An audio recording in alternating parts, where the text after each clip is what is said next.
Hi there, I'm Ian Willoughby, and it's my enormous pleasure to welcome here to the Havel channel the renowned Finnish journalist Jessikka Aro. Jessikka is perhaps best known as the author of Putin's Trolls on the Front Lines of Russia's Information War. Jessikka, thank you very much for joining us. I'd first like to ask you, when and how did you first become aware that the Russians were carrying out this large-scale online interference in other European countries? Thank you so much for having me. It's such an honor. Back in 2014, when I was working as a journalist with the Finnish broadcasting company Yle, I read online news by Novaya Gazeta, a Russian newspaper, in which really brave Russian journalists had infiltrated the so-called troll factory. It had been written already 2013, and I wanted to know what kind of impact such a troll factory might have in real people, their ideas, attitudes and even behavior. So I started to look into it in 2014. You know, I have to admit, in the beginning I thought this would be just a really small scale crowdsourcing investigation, like a really niche journalistic investigation. However, it became something that is still ongoing in my life and I'm still investigating it. So we also visited the troll factory in 2015, and there we found out that the troll factory was recruiting more employees, people to work as copywriters, social media managers and even graphic designers. And you know what? At that time already they were hiring people who knew English language to work in 12-hour shifts, also during nighttime. So we also called to the recruiter of the troll factory, and she said that we pretended we were on a job there. And the troll factory recruiter said that if we were to be employed there, we would be producing political news online in English. So that's when it became quite clear to me that this is a massive, big operation. Russian society seems very controlled. I'm curious, how were you able to work there on the ground as a journalist to, I guess, pass yourself off as Russian? I know you're a Russian speaker. Were you in danger doing that work? Right, yeah, so we were kept an eye on pretty strictly. We went to the troll factory in 3 days. Every night we looked how the shift was changing, how tens and hundreds of kids were going in and out to work as Russian trolls, and we tried to get interviews from all of them almost, and they would decline. So they would tell us that they are not allowed to speak with us, so they had been forbidden. And also we learned later on that they had been signing these non-disclosure agreements. And however, we spoke with people who had worked there previously, and we got information with investigative methods too. And also, by the way, there was the stupidest security guard who have ever walked on the earth, because he came yelling at us from inside the troll factory that, "Girls, can't you see that this is an administrative building? You need to leave or else I will call the police." Okay, so thanks for the info. We didn't know that this is an administrative building, which has a special meaning in Russian. It's specially protected entity, usually something like a police station or a military base. So he kind of threw himself. He was identifying what it was to you. Exactly. You know, we were just like, okay, thanks, because earlier we only thought that there were rumors that this place is connected to the FSB. But also about the calling to the recruiter, we had a Russian helper, a Russian stringer who helped us in this trying to get information. And tell us, the term troll factory sounds very colourful. What was actually going on in this place? Yeah, it's really a concept invented by the Russian kids themselves, who were first employed by this social media office, where they were being recruited to, on an industrial scale, produce online comments, social media comments, blog posts, fake identities and pseudonyms, pretending to be opinionated citizens who just happen to be promoting Russia and promoting Putin's policies. So they named themselves trolls, and this is how it came to the modern language. The troll factory is a place where kids get paid to pretend to like Russia online. And they're all young people, from what you saw? Yeah, from what I saw, they were around their 20s, They were, relatively well paid. But what I heard was that not many lasted in that work for a long time, maybe like a couple of months, and then they would leave because it's a really shitty job, having different themes to write and troll about in different days from your manager. And if you don't have that ideology in you, it's a really disgusting job for many. And they were embarrassed. They were hiding their faces. They were putting their hoods on when we were filming. They were not proud of themselves. Did you have any sense that any of them believed in what they were doing, that it was some kind of mission, that they were fighting the West? I read from Russian reports that there was somewhat of a minority of people who were ideologically Putinists and wanted to support what they were doing. But I would imagine that those people might, go up the corporate ladder and maybe become managers or such. When your reporting was published on this story, what were the repercussions for you personally? Yeah, so it started immediately. The same weekend when I published my first piece, and it started with the smear campaign in Russian language, in Russian fake medias, claiming that I am in fact a famous assistant of NATO and Baltic American special services, as well as some kind of Estonian security police capo helper too.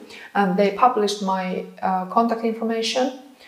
And then I could see in really micro scale why disinformation is also such a security threat, because people were ignited and fueled to hate me and then target me for hateful messages, hateful phone calls. So that's how it started. But fast forward 10 years later, I'm still being targeted by Finnish ring of pro-Kremlin fake news spreaders and activists who are basically abusing me and spreading everything, my private information online, and harassing me. 5 people have been already convicted for example, aggravated defamation and stalking, and one of them even is representing Putin's, you can say it's a Russian security service PR wing in Moscow.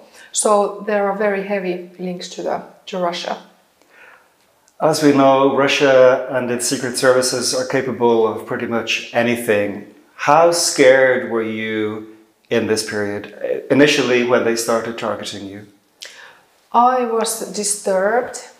However, I was also very curious. But at the worst times, I have been super scared, and I've been thinking, the best or the worst possible outcomes. But in retrospect, I shouldn't have been thinking about that so much, I think. And I also, what's important is that I didn't let the fear guide me in my decision making. So I still continued doing my job. I kind of took it as professionally as I could. I took it as, these people have a task, they get paid for this, smearing me. They don't even hate me personally. But did you ever, even for a moment, think, now it's got so serious, maybe I shouldn't do this work?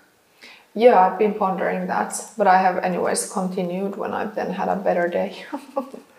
I'm also curious about one thing, which is the level of interference in Finland, Russian interference in Finland, higher than in some other states, given the two countries' geographical proximity and history? It's possible, yes. Also, Finland is a very liberal country and has very high appreciation of different citizen rights, even the harassers' freedom of speech. So I get the feeling that sometimes even the criminals' freedom of speech and freedom of expression is something to be easily exploited in a justice country like Finland. And that this is also where those harassers are actually claiming, and they're arguing that they're only using their freedom of speech when they're calling me a NATO whore or such. Czechoslovakia was occupied by the Russians for 2 decades, but still there are people in this country, a certain section of society, who are, for whatever reasons, pro-Russian. But from what you're saying, it seems to be similar in Finland. There's, even despite the history and the Winter War and everything, there are people in your country who are also pro-Russian.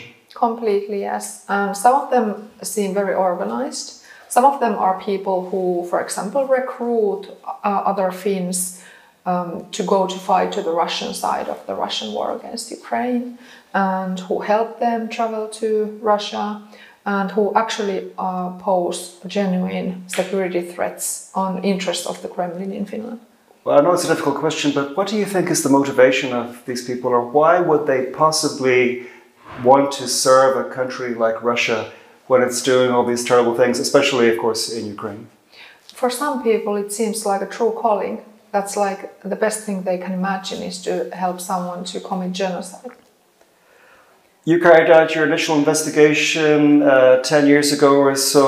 What has changed since that time with regard to the ways in which Russia interferes in other countries? Russia seems to be even more open about it. They seem to be even more aggressive.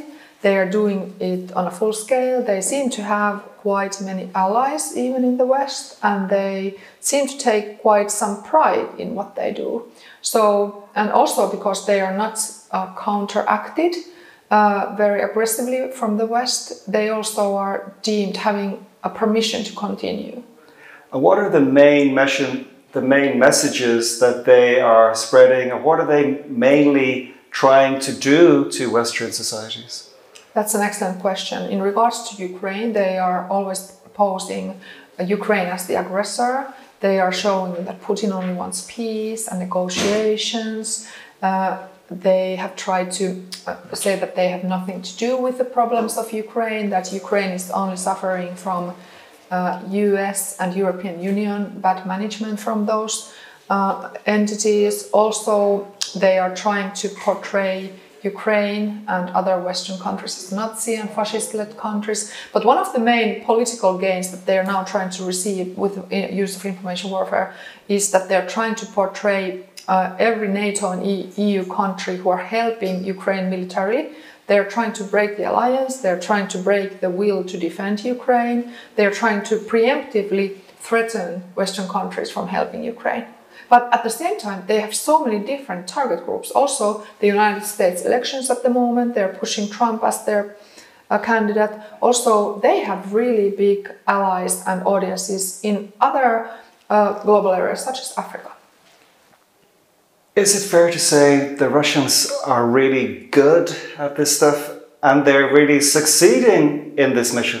Unfortunately, yeah. And it looks like that's us in the West who have relatively high quality of information, who have relatively good press, free press. We are a small bubble compared to many areas in which Russian or Chinese or other disinformation narratives are actually controlling the information space. Well, all of this chat leads me to one huge question, which is what can we do to fight back, to combat this Russian interference? That's an excellent question, and I think that this is actually a task and a job for the Western intelligence services, because these are Russian intelligence service designed operations and or Kremlin political architects operations. So it should be really the task of our governments, if they want to protect themselves and also us as citizens, they better act. One example from near 2 weeks, the United States started cyber war against Russia after exposing a massive amount of Russian trolls and Russian social media influencers spreading Russian narratives to the United States. About social media, are the main social networks taking responsibility in this area? Are they doing what they should be doing to, in a sense, protect their users from this onslaught of information war? No, not at all. So, for example, X is in full use of Russian information warfare at the moment, and even Meta is only portraying cosmetic changes, but basically they are really faulty products and they're not suitable for example, children, also not many adults. Since you started your investigations, obviously technology has developed a lot. Now we have common use of AI, we have deep fakes. Is this struggle even worse now? Is it even harder to push back against the Kremlin and what they're doing? For individual citizens, for sure. When as citizens, we're not even very well informed about all these new methods and channels and weapons of Russian information warfare that we should be aware. But for the governments, it shouldn't be that difficult. I would really hope to see some more activity from the government side. My final question then has to be, looking to the future, are you optimistic at all in this area, or do you think everything's only going to keep getting worse? I'm both. I'm seeing both developments at the same time. Well, Jessikka Aro, thank you very much for joining us here on the Havel channel, and thank you very much for watching. Thanks a lot.